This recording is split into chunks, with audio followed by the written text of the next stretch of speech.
नाज़रीन, ब्रेक के बाद खुशामदीद। हमारी डिस्कशन जो है यंग डॉक्टर्स के साथ वो कंक्लूडिंग फेज़ में जा चुकी है और अब सिर्फ हल के हवाले से बात करूंगा। इससे पहले कि मैं दोनों चेयरमैन साहब जो हैं और जनरल सेक्रेटरी साहब जो हैं इनके पास आऊँ, आप मुझे बता दें आपकी नज़र में क्या हाल है मुख्तसर। क्या इसका हेल्थ का बजट बढ़ाया जाना चाहिए सबसे पहले तो। आप 0.59% से एक्सपेक्ट कैसे कर सकते हैं कि आपको अच्छी दवाई मुफ्त जो है तमाम सरकारी अस्पतालों में मिलेगी। दूसरा, बेसिकली माफिया बना हुआ है, लोग इंटर कनेक्टेड हैं, ये कनेक्शंस तोड़ने की ज़रूरत है और ये वो आदमी कर सकता है जिसका कोई पर्सनल जो है इससे कोई फ़ायदा या नुकसान ना एसोसिएटेड हो। अच्छा, एक मुझे ये बात बताएं कि पंजाब कार्डियोलॉजी से अगर ये दवाई मरीजों को मिल रही थी तो जिम्मेदारी जो फार्मास्यूटिकल की कंपनीज हैं उनके ऊपर तो हम आयद करते हैं। आपने खुद कहा कि उन्हें अरेस्ट भी किया, छोड़ भी दिया, दोबारा से शायद एक फैक्ट्री कराची में सील भी कर दी है। क्या सरकारी अस्पताल को जो लोग वहाँ पर चला रहे हैं वो जिम्मेदार हैं?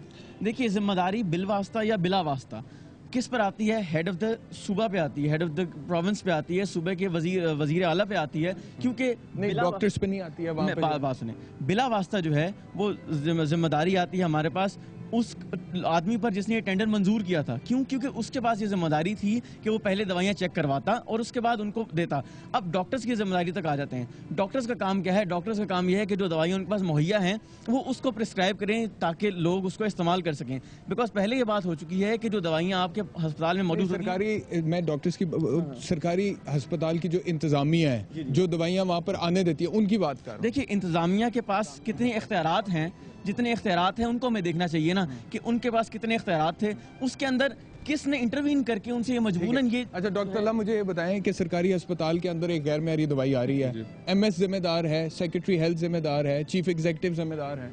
जनाब, बिल्कुल इसके अंदर जो जिम्मेदारी का, जैसे डॉक्टर बिलाल अभी इसी बात को एलेबोरेट कर रहे थे कि ये हमें देखना चाहिए कि ये जो टेंडर है कहाँ से पास हुआ। ज़ाहिर बात है महकमे सेहत से पहले सेक्रेटरी के पास से ये चीज़ें आती हैं, फाइल उधर तैयार होती है, फाइल उधर बनती है, वहाँ से सारा फिर इनको समरी और स्पेसिफिकेशन बताई जाती हैं और उसके अंदर जो अस्पताल की इंतज़ामी है उसके अंदर एक कमेटी होती है और फिर वही बात आई है कि कमेटी कौन बनाता है? कमेटी आपका इंस्टीट्यूशनल हेड बनाता है और इंस्टीट्यूशनल हेड फिर वो अंडर इन्फ्लुएंस होता है उस जो पंजाब गवर्नमेंट के जो जिन्होंने उसको वहाँ पर लगवाया हुआ होता है, जो कमेटी बनाते हैं और फिर वही specification as it is forward कर दी जाती है। चीफ मिनिस्टर वो कह रहे हैं उनके ऊपर जिम्मेदारी आती है, लेकिन अस्पताल की इंतजामिया पर भी तो आती है। सर, बात यही है कि इंतज़ामिया पे ज़िम्मेदारी की जहाँ तक बात है, एमएस कोई भी परचेज़ खुद से नहीं कर सकता। उसको दवाइयों की कंपनियों की एक लिस्ट दी जाती है जो कि टेक्निकल एडवाइजरी कमेटी से पास होकर आई होती है। वो बनाने में बीच में शामिल तो होता है? नहीं जी, वो लिस्ट हेल्थ डिपार्टमेंट बना के देता है। इनका पीछे क्वालिफिकेशन का बोर्ड है, वो वहाँ जो डॉक्टर्स हैं वो वहाँ से उसको पास करके भेजते हैं। ज़रूर इन्वॉल्व है, मैं ये नहीं कहता कि सारे। एमएस की दिहाड़ी कैसे लगती है? अभी थोड़ी देर पहले आप कह रहे थे दिहाड़ी लगती है, तो फिर लगती कैसे दिहाड़ी? एमएस की दिहाड़ी,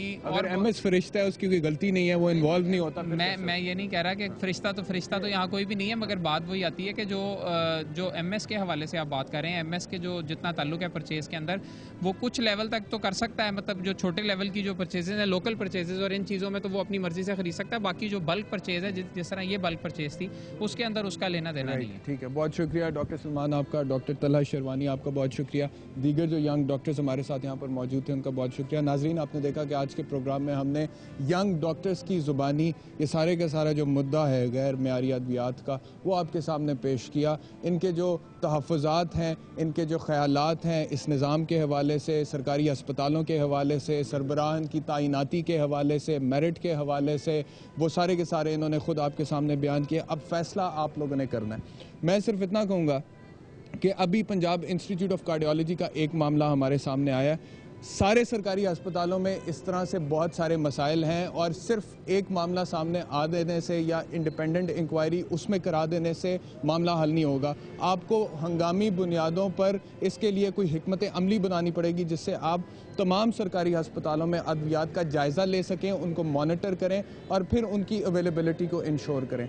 दूसरी बात यह है कि हेल्थ के ऊपर हुकूमत पंजाब जो इस वक्त बजट खर्च कर रही है वो पंजाब की जितनी आबादी है उसके हवाले से बहुत कम है। 8-10 करोड़ आबादी का ये सूबा है और इसके अंदर हेल्थ के अंदर जितने पैसे खर्च कर रही हैं उससे बहुत ज़्यादा पैसे खर्च करने की ज़रूरत है, क्योंकि प्रॉब्लम सिर्फ ये नहीं है कि यहाँ पे कभी डेंगू आ जाता है या यहाँ पे कोई और नेचुरल डिज़ास्टर आ जाता है। प्रॉब्लम यह है कि यहाँ पर हमारे अपना जिस तरह का निज़ाम है उसी की वजह से बहुत सारे मसाइल पैदा हो जाते हैं, और वो तभी ठीक होगा जब आप मेरिट को इंश्योर करेंगे और जब आप वसाइल को इंश्योर करेंगे और लोगों को आप उन्हीं लोगों को सामने लेकर आएंगे जो अपने कॉज के साथ सिंसियर हैं।